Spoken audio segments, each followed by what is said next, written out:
Ready? We're good. All right. So, my name is Mike Wolden. I've been on an incredible journey, and I want to share it with you. The name of my journey is Cancer Was the Best Thing That Ever Happened to Me. And how it started was probably about 10 years ago. I started to go towards God. And I remember when I made the jumping point was when I Can Only Imagine, the song was a big hit. And I just listened to it. I was just enthralled with it. So I'd say maybe a year after I started really believing in God, I went in for my annual physical. And the numbers weren't real good. And my PSA numbers were high. And so my doctor sent me to a urologist. And he was a little concerned too, so he decided to do a biopsy. And he said just to make sure that it isn't cancer. Well, I was driving home on a Friday night. The streets were absolutely packed with cars, and he called me. And he said, Mike, half of your prostate has cancer in it. Mm-hmm. And I'm like, boy, that's not good, is it? Mm-hmm. I was numb. I mean, absolutely numb. And he said, we really got to get going on this. So I think if you come in Monday, we can talk about how we want to treat it. So I got my son, and we went in and talked, and we decided to go with radiation. My choices were 32 or 45, and I took 45. And it was kind of like one of them things where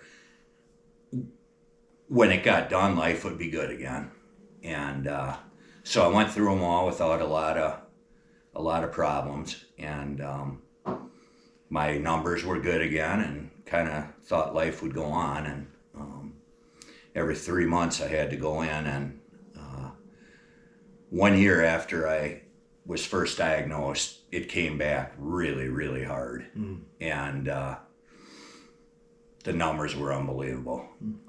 So they sent me to Rochester for proton radiation, specialized radiation. They sent me there in March, which, if you live in the upper Midwest, where the I-90 is flat, it can be some tough driving in March. I had 25 treatments, and they had to be weekdays. It would start out at 11 o'clock at night, and then when openings came in, you could go in earlier. So we went 5 weeks of traveling the interstate, and we never had a flake of snow. We never had any weather problems whatsoever. I thought that was pretty much a miracle right there, because that's a bad stretch. And so that got done, and the numbers looked pretty good. I thought, well, this is all right. And I started to do stuff again, and I went up north. I have a lake I love to go to, and it's way back in. And we go up on a weekend a year with a bunch of pastors, and we were out fishing, and we were coming in, and God grabbed my shoulder and said, you need to be baptized here. And so we paddled into shore, and pretty much everybody was crying because it was so powerful. So we went out and prayed a little bit, and I got dunked, and when I came out of that water, I've never had a feeling like I had. Mm-hmm. It changed my life 100%. And so I had to start getting, when I got home, I had to start getting things in order. I went down to Social Security, which I thought was going to be a fiasco. I talked to the guy, and he said, I can't guarantee anything, but you really need this, and I'll word it so maybe that'll catch your eye. I was working part-time then, and I was too weak. I had to quit that job. So I'm coming across the interstate on a Friday, and I'm thinking, what am I going to do right now? I got no money. I got basically nothing but this cancer right now. Mm-hmm. And I got just across the bridge about 5 miles from my home, about 10 minutes after I was asking God what was going to happen, and the phone rang. And it was the guy from Social Security. And he said, you got approved. We got a huge set back pay on it. And it turned out to be enough to get me back even up on my bills. Wow. And then I still got my Social Security. So that was like, probably at that time, that was probably the most unbelievable thing that ever happened in my life. So we got that going, and started to figure out what we were going to do. Kind of my bucket list was still long from a long time ago, and we had to prioritize it, because when it came back, it was suddenly terminal. And I had to go back into the doctors and talk to them. And my oncologist, I made a mistake and asked him how long I had. And he said he wouldn't tell me. At the end of the appointment, he said, oh, I'll tell you then. You've got 6 months to 3 years. And I never had my life put into numbers like that. I mean, you just think you're going to keep going, but all of a sudden I had a limit, to what they thought I was going to live. And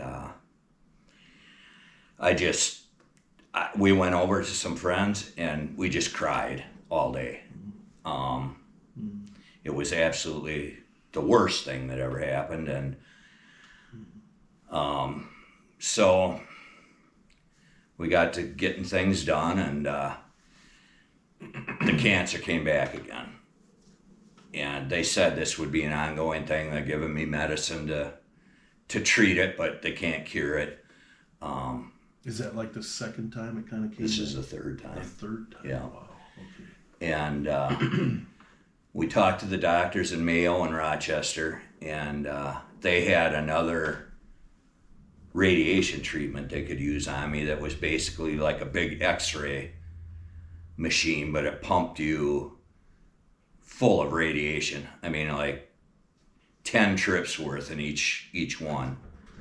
And I had to do that for 3 straight days to wipe me out 100%. And the numbers 3 months later were good again. And so we looked at the bucket list and decided that Alaska was our number one place to go. And we found some friends that went with us. We scheduled it for September, and it was amazing. It was everything I thought it would be. God always made his presence known. We took a charter for fishing, and we fished in Resurrection Bay, and the boat was named Hope. And there's just so many things like that have happened that he's let me know he was there. I got back and I was going to do a testimony at church, and I had it planned, and about 5 minutes before I was going to do it, I couldn't do it. And I went out in the car, and I just decided there's no way I can do this. I can't do it. And I felt God grab my shoulder. And I got up out of the car, never thought twice about it, went in and did it. And that was on him. There was no way I was going to do it. So he's gotten me hooked up with people that I believe really needed to hear everything this journey's been about. And these people have just been, it's changed people's lives. And so I wanted to do this. Little backtrack. When I was really, really down, I started to listen to Mercy Me Even If. And if you haven't heard that song, you need to listen to it. It's absolutely what every journey in life is about. And it's changed my life. I listen to it almost every night still. And it absolutely gives me strength. By now, the meds, I take chemo pills every day. I take a hormone shot every 6 months. My body's just, it's breaking down, but I'm still alive and I can still thank God. And I've adapted as best I could. I can keep my life pretty much going. And it's only because of God. I talk to him every day and he makes a difference in my life every day. And I can only encourage you to do the same, bring God into you fully, and if you're looking, you will see what he's doing for you. So thank you for your time, and I hope you guys all have a really healthy life. Thank you, Mike. Thanks for sharing. Absolutely.